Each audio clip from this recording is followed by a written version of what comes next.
আজও কম্পিত হয় ভগবান শ্রীকৃষ্ণের হৃদয়। অর্জুন যখন ভগবান শ্রীকৃষ্ণের দেহত্যাগের পর তার অন্ত্যেষ্টিক্রিয়া করেন, তখন শ্রীকৃষ্ণের পার্থিব শরীর পঞ্চতত্ত্বে বিলীন হয়ে যায়। কিন্তু অগ্নিদেব শ্রীকৃষ্ণের হৃদয়কে ভস্মীভূত করতে পারেননি। সেই হৃদয়টিকে অর্জুন সমুদ্রে প্রবাহিত করে দিয়েছিলেন।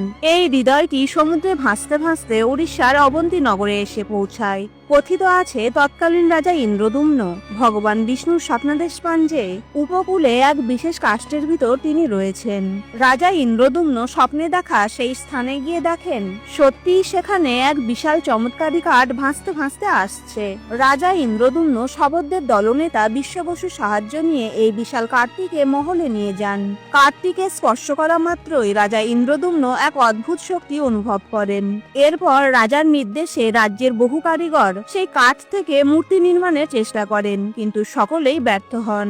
অবশেষে দেবশিল্পী বিশ্বকর্মা এক ব্রাহ্মণের ছদ্মবেশ ধারণ করে কাঠটি থেকে জগন্নাথ দেব, সুভদ্রা দেবী ও বলভদ্র দেবের মূর্তি নির্মাণ করেন এবং কাঠের মধ্যে থাকা শ্রীকৃষ্ণের হৃদয় বা ব্রহ্ম পদার্থটিকে জগন্নাথ দেবের মূর্তিতে স্থাপন করেন, যা প্রতি 19 বছর পর পর নবনির্মিত জগন্নাথ দেবের মূর্তিতে স্থানান্তরিত করা হয়। এটি কোনো কাল্পনিক কাহিনী নয়, এটি একটি দৈব পরম্পরা যা প্রতি 19 বছর পর পর পুরীতে পালন করা হয়।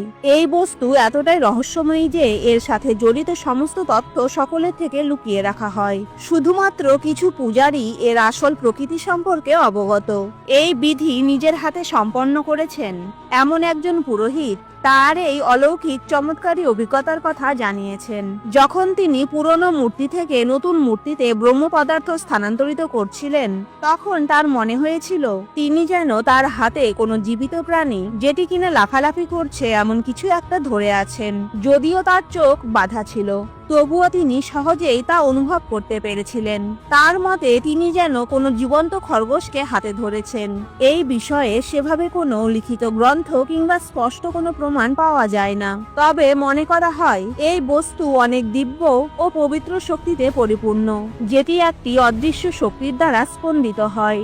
প্রতি 19 বছর অন্তর অন্তর পবিত্র নিমকাঠ থেকে নবনির্মিত জগন্নাথ দেব, সুভদ্রা দেবী ও বলভদ্র দেবের মূর্তিকে মুখ্য মন্দিরে এনে পুরনো মূর্তির সামনে রাখা হয়। এই কাজ অত্যন্ত গোপনীয়তার সাথে করা হয়, আর এই সময় ভগবানকে দেখার জন্য কাউকে এই ভেতরে যাওয়ার অনুমতি দেওয়া হয় না। ঘট পরিবর্তন বা ব্রহ্ম পদার্থ পরিবর্তন আষাঢ় কৃষ্ণ চতুর্দশী রাতে প্রতি মহাপাত্রের দ্বারা করানো হয়।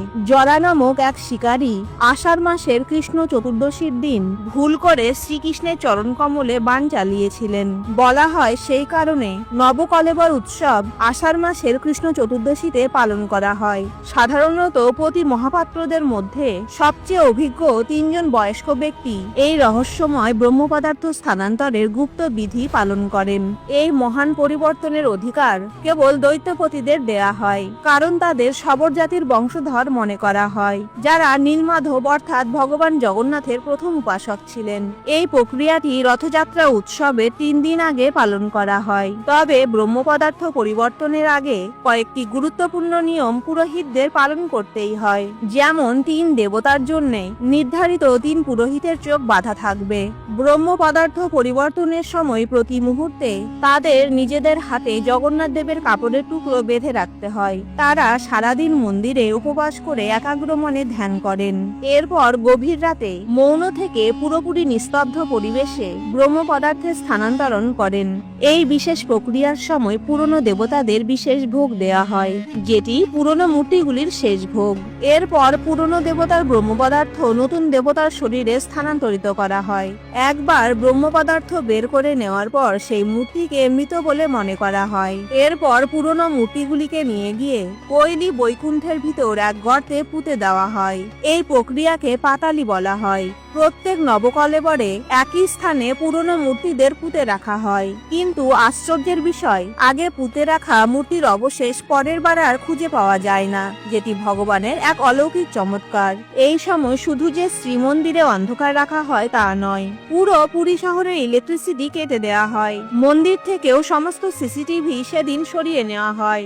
বলা হয় যদি কেউ এই গুপ্ত বিধিকে দেখে নেয় তবে তার মৃত্যু নিশ্চিত। এরপর নতুন মূর্তিকে নানান স্বর্ণ অলংকারে ও নতুন বস্ত্রে সাজানো হয়। এই পুরো প্রক্রিয়াটি করতে প্রায় 12 ঘন্টা পর্যন্ত সময় লাগতে পারে। পরের দিন নতুন দেবতাদের বেদিতে বসানো হয়। এরপর সুগন্ধি মালা, নতুন বস্ত্র, ভোগ অর্পণ করা হয়। এরপর ভক্তদের আবার মন্দিরে প্রবেশের অনুমতি দেওয়া হয়। জগন্নাথ দেবের ব্রহ্ম পদার্থ সম্পর্কে জেনে কেমন লাগলো কমেন্টে অবশ্যই জানান। আর ভিডিওটি ভালো লাগলে প্লিজ ফলো করে সাপোর্ট করুন। Thank you.